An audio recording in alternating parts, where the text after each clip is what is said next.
Guinea, Guinea-Bissau, Papúa Nueva Guinea y también Guinea Ecuatorial. Todos estos países comparten un nombre en común, algo que muy pocas entidades hacen, siendo el nombre del país incluso motivo de disputas internacionales. Pero ¿por qué es este el caso? ¿Por qué hay tantos países que llevan el nombre de Guinea?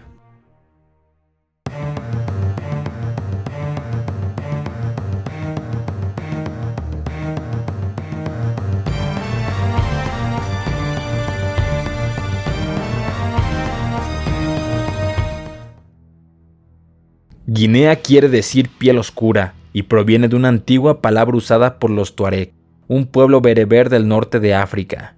Guinea fue empleada por este y otros pueblos para referirse a las tierras costeras al sur y a sus habitantes. De raíces que datan de los antiguos pueblos mediterráneos, los europeos no tenían más que ciertos nombres para referirse a las diferentes partes de África, como Barbaria para el norte, Etiopía para la mayoría del África austral, Nubia para el sur de Egipto y Guinea fue adoptada para estas tierras. Durante las expediciones del siglo XV, los europeos emplearon a navegantes bereberes para ayudarles a explorar la costa de África, y no tomó mucho tiempo hasta que el popular nombre de dicha región también fuera adoptado por ellos. Más tarde, cuando los europeos comenzaron a reforzar su presencia en el continente, las diferentes potencias utilizaron el término de Guinea para referirse a la parte de África que habían ocupado.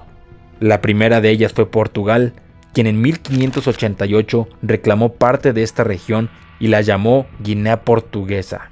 De hecho, también existió una Guinea Neerlandesa, parte de la cual más tarde pasaría a ser Guinea Sueca e incluso años después Guinea Danesa y luego Guinea Alemana, hasta que en 1821 los británicos se apropiaron de ella y la denominaron Costa de Oro. Por su parte, a finales del siglo XIX, Francia comenzó a colonizar parte de la región y, oh sorpresa, la llamó Guinea Francesa.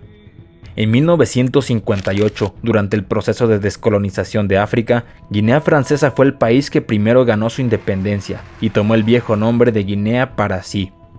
Aproximadamente 15 años más tarde, en 1973, la Guinea Portuguesa hizo lo propio y tomó el nombre de Guinea-Bissau en referencia a su ciudad capital. Hacia el sureste, prácticamente a las afueras de la región, se encuentra Guinea Ecuatorial. Esta también fue primeramente colonizada por Portugal, quien no tardó en vender la isla de Bioko a los españoles, quienes a su vez pronto se harían de esta parte de la costa continental. Sin embargo, a finales del siglo XIX, los franceses incrementaron su influencia en esta parte de África y forzaron a los españoles a firmar un acuerdo que definiría las fronteras de sus dominios, en el cual España ganó la pequeña colonia de Río Muni, y en 1929 la unificó con la isla de Bioko en una sola colonia, a la que llamaría Guinea Española, ya que la isla de Bioko pertenecía a la región, a pesar de que la mayoría de su territorio se encontrara fuera de esta. En 1968, cuando esta nación ganó su independencia, adoptó el nombre de Guinea, pero debido a que este nombre ya estaba tomado por su ubicación, terminó añadiendo el nombre de Guinea Ecuatorial. Pero, ¿qué hay de Papúa Nueva Guinea, ubicada prácticamente al otro lado del mundo y que evidentemente no se encuentra dentro de la histórica región de Guinea? Previo a la llegada de los europeos, la isla era conocida como Papúa. No obstante, la sensibilidad cultural no es necesariamente una característica del imperialismo, y los exploradores españoles liderados por Íñigo Ortiz de Retes, quienes fueron los primeros en trazar el mapa de la costa de la isla, le asignaron el nombre de Nueva Guinea. ¿Pero por qué Guinea y no algo más como Nueva Vizcaya o Nuevo León? La razón es que escogieron este nombre debido a que hasta donde ellos consideraban los nativos de Papúa eran casi indistinguibles a los africanos de Guinea, y para ellos eran esencialmente lo mismo. Varios siglos después, la isla fue dividida entre tres potencias europeas, los Países Bajos, Alemania y el Reino Unido.